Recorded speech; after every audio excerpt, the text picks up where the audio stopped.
जय Hind student. I am Sunita Dwivedi from MBM public school. बच्चों, जैसा कि हमने पिछली वीडियो में दो बैलों की कथा के पहले पार्ट को पढ़ा, जिसके लेखक है मुंशी प्रेमचंद जी।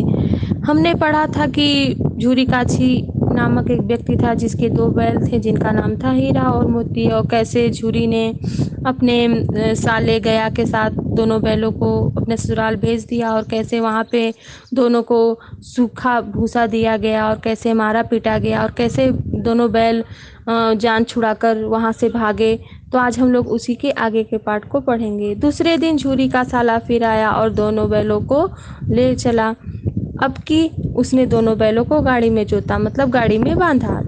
दो चार बार मोती ने गाड़ी को सड़क की खाई में गिराना चाहा, पर हीरा ने संभाल लिया। वह ज्यादा सहनशील था। कौन? हीरा। संध्या समय पर पहुंचकर उसने दोनों को मोटी रस्सियों से बांधा और कल की शरारत का मजा चखाया। फिर वही सूखा भूसा डाल दिया अपने दोनों बैलों को, खली चूनी सब कुछ दिया अपने दोनों बैलों को। दोनों बैलों का ऐसा अपमान कभी न हुआ था। झूरी इन्हें फूल की छड़ी से भी न छूता। उसके टिटकार पर दोनों उड़ने लगते, यानी खुश हो जाते। यहाँ मार पड़ी, आह सम्मान की व्यथा तो थी ही। उस पर मिला सूखा भूसा। नाद की तरफ आंखें तक न उठाईं। दूसरे दिन गया ने बैलों को हल में जोता, पर इन दोनों ने जैसे पांव उठाने की कसम खा ली थी। वह मारते मारते थक गया, पर दोनों ने पांव न उठाए। एक बार जब उस निर्दयी ने हीरा की नाक पर खूब डंडे जमाए तो मोती का गुस्सा काबू से बाहर हो गया। हल लेकर भागा। हल, रस्सी, जुआ जो सब टूट टाट कर बराबर हो गया। गले में बड़ी बड़ी रस्सियां न होती तो दोनों पकड़ में न आते। हीरा ने मुख भाषा में कहा, भागना व्यर्थ है। मोती ने उत्तर दिया, तुम्हारी तो आज इसने जान ही ले ली होती। किसने? गया ने। अब की बड़ी मार पड़ेगी। पड़ने दो, बैल का जन्म लिया है तो मार से कहाँ बचेंगे। गया दो आदमियों के साथ दौड़ा आ रहा है। दोनों के हाथों में लाठियां हैं। मोती बोला, कहो तो दिखा दूं कुछ मजा, मैं भी लाठी लेकर आ रहा है। हीरा ने समझाया, नहीं भाई, खड़े हो जाओ। मुझे मारेगा तो मैं भी एक दो को गिरा दूंगा। नहीं, हमारी जाति का यह धर्म नहीं है। मोती दिल में ऐंठ कर रह गया, मतलब अपने गुस्से को अपने अंदर काबू किया। गया आ पहुंचा और दोनों को पकड़ कर ले चला। कुशल हुई कि उसने इस वक्त मारपीट न की, नहीं तो मोती भी पलट पड़ता, मतलब उस पर झपट पड़ता।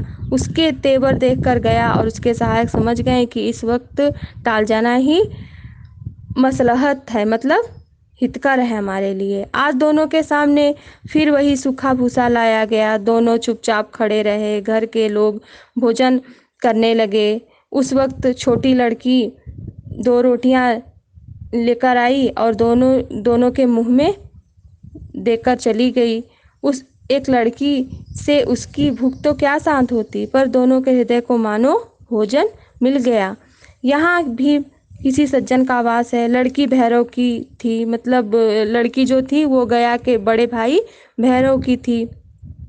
उसकी माँ मर चुकी थी। सौतेली माँ उसे मारती थी, इसलिए वह बैलों से एक प्रकार आत्मीयता हो गई थी उसकी।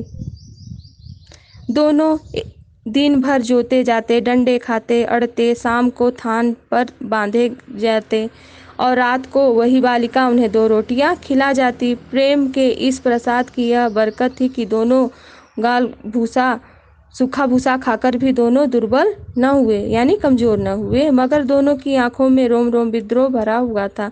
एक दिन मोती ने मुख भाषा में कहा, अब तो नहीं सहा जाता। हीरा, क्या करना चाहते हो? एक आध को सींग पर उठाकर फेंक दूंगा, लेकिन जानते हो वह प्यारी लड़की जो हमें रोटियां खिलाती है उसी की लड़की है, जो इस घर का मालिक है।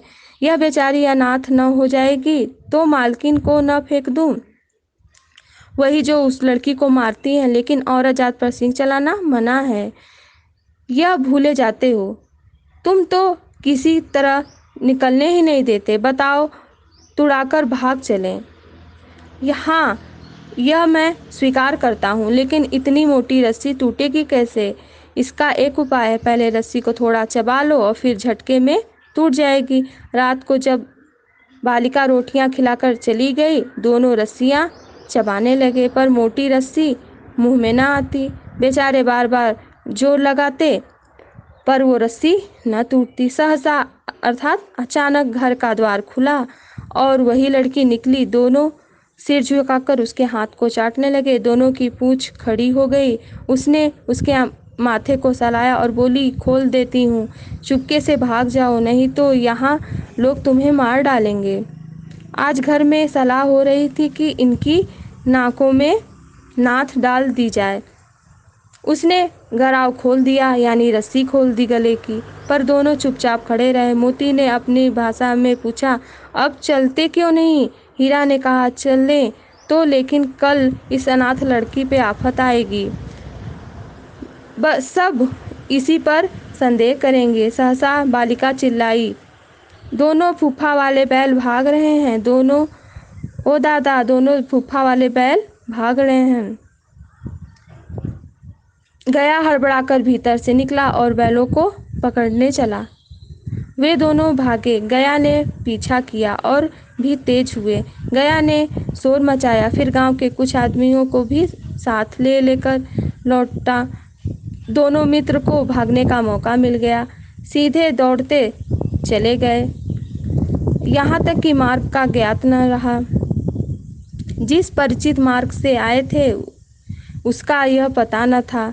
नए नए गांव मिलने लगे। तब दोनों के खेत किनारे खड़े होकर सोचने लगे, अब क्या करना चाहिए। हीरा ने कहा, मालूम होता है राह भूल गए हैं।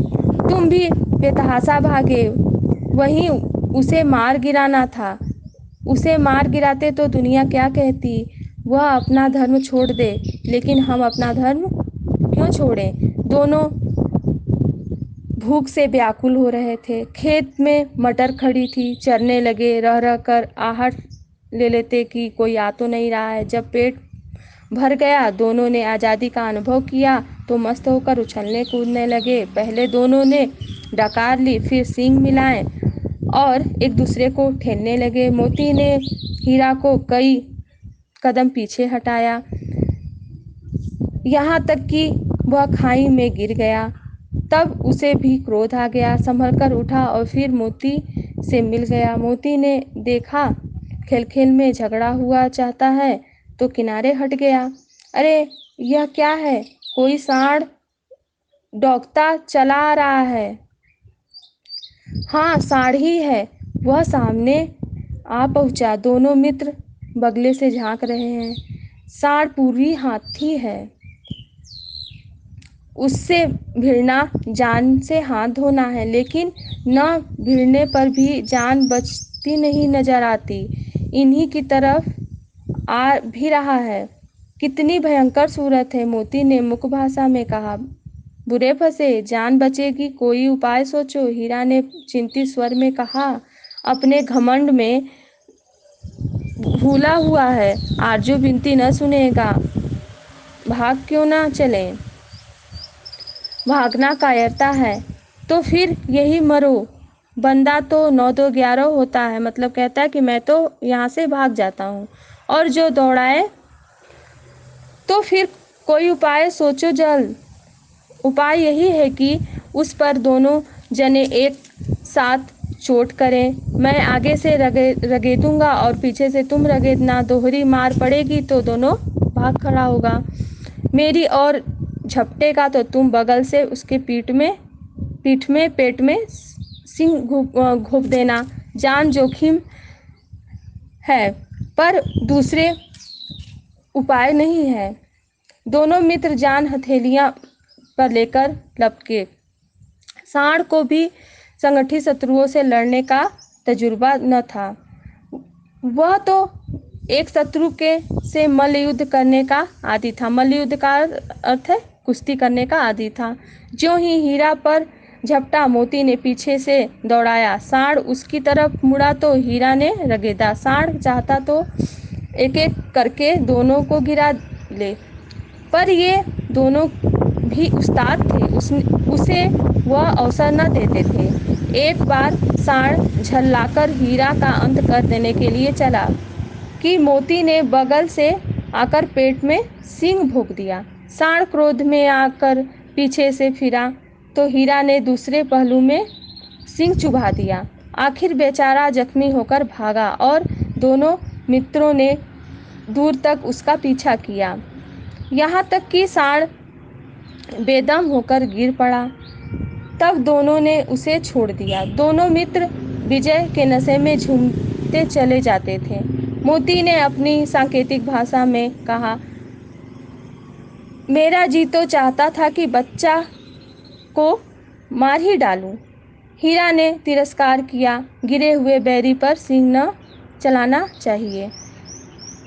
यह सब ढोंग है। बैरी को ऐसा मारना चाहिए कि फिर वो न उठे। अब घर कैसे पहुँचेंगे वह सोचो, पहले कुछ खा लें तो सोचेंगे। सामने मटर का खेत था। मोती उसमें घुस गया। हीरा मना करने लगा पर उसने न सुना। अभी 2 ही 4 ग्रास खाए थे कि 2 आदमी लाठियां लिए दौड़ खड़े हुए और दोनों मित्रों को घेर लिया। हीरा तो मेड़ पर था, निकल गया। मोती सींचे हुए खेत में था। उसके खुर कीचड़ में धंसने लगे, न भाग सका, पकड़ लिया गया। हीरा ने देखा संगी संकट में है तो लौट पड़ा, फंसेंगे तो दोनों फंसेंगे। रखवालों ने उसे भी पकड़ लिया। प्रातःकाल दोनों मित्र कांजी हाउस में बंद कर दिए गए। कांजी हाउस का अर्थ है एक जगह है जहाँ पे अनाथ पशुओं को रखा जाता है। अब हम लोग इसका अगला पार्ट नेक्स्ट वीडियो में पढ़ेंगे। धन्यवाद।